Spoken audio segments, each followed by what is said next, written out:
Sid, ayos ka lang ba? Parang laki yata ng problema mo. Wala to. Don't mind me. Sige, basta pag kailangan mo ng malalapitan, nandito lang ako ha. Tsaka isa pa, huwag mo masyadong isipin yan. Kasi malapit na yung exam.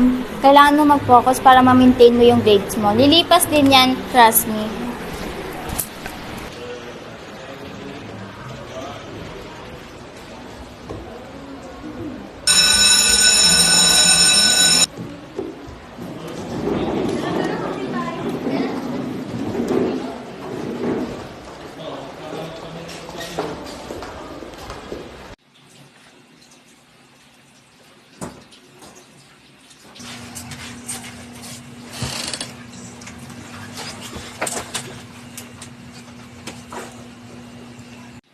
Ano, Sirius? Tutunga ka na lang dyan? Kung kumilos ka, di sana may pakinabang ka.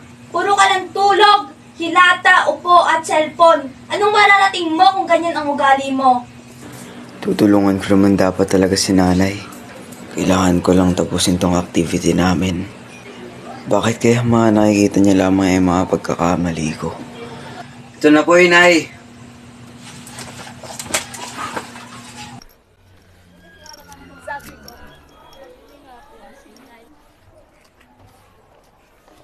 Still, there's my friend. Uy, Johan. What's up? May problema ka yata. Yato mga ano lang, personal problem. That's sad. But, may aalok ako sa'yo. Para naman maging chill yung buhay mo. Kalokohan mo. Alam mo, tigil-tigil. Trust me, hindi ka magsisisi.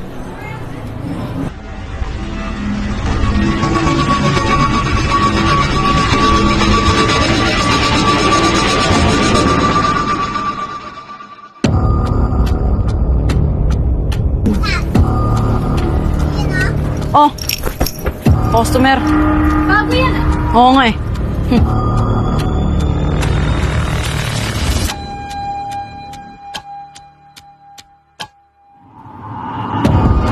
Babalik ako kunin. May naiwan lang sa... Oh, punta. Ako lang. Yung alam mo na yung sekreto namin. Hindi pwede umalis. Tumigim ka. Kunin mo na. Tagal eh. Bilis!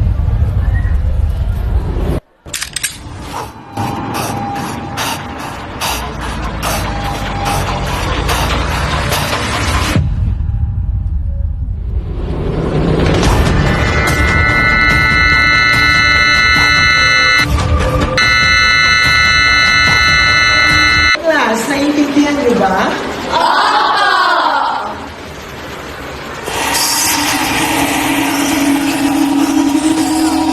Sid, kamusta ka? Hindi na kita nararamdaman. Nag-aalala na ako sa'yo. Ano ba? Can you just leave me alone? Concern lang naman ako sa'yo. Gusto ko lang naman malaman kung ba't ka nagkakaganyan. Leave me alone! Tumigil ka naman, Sirius. Concern lang naman siya sa'yo. O entra ka na, bida-bida!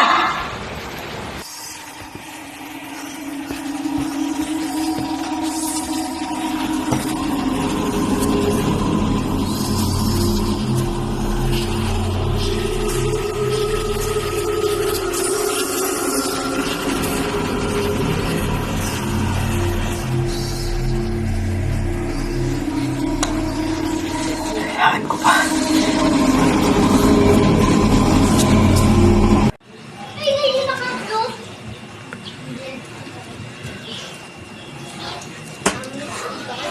Sabi, Johan. Anong kagaya dyan? Ano sortot mo? Ano ba? Wala! Kulit mo eh, sortot na nga, diba? Wala ka dito!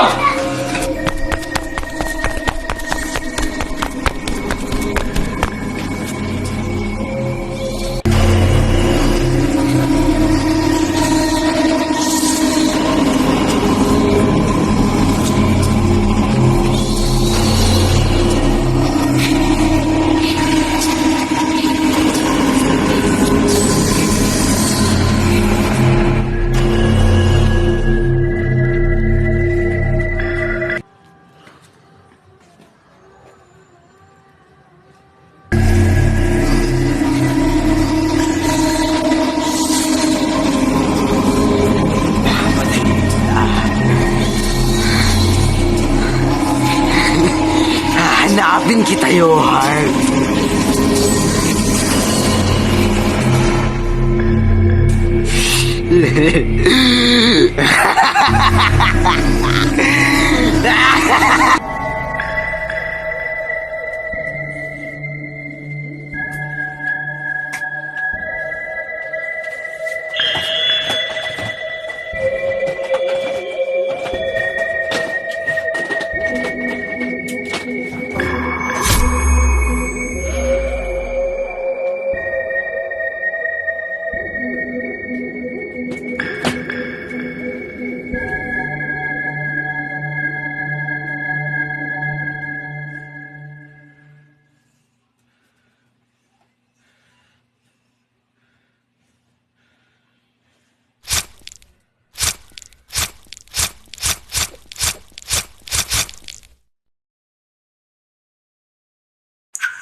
Zeldus! Zeldus, anak! Anong ginawa mo sa sarili mo?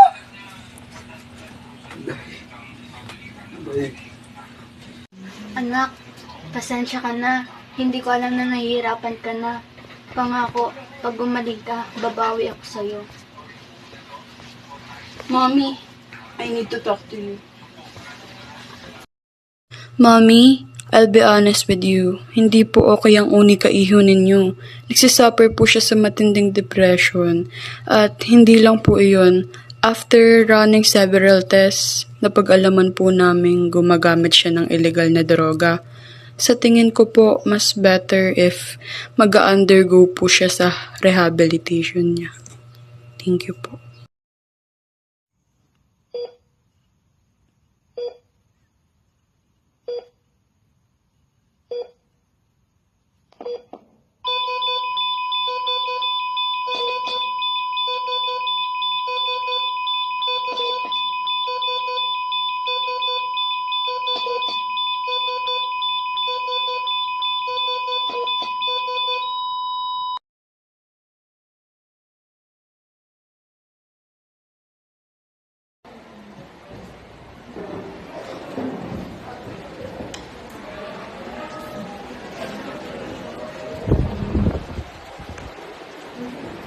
Ha?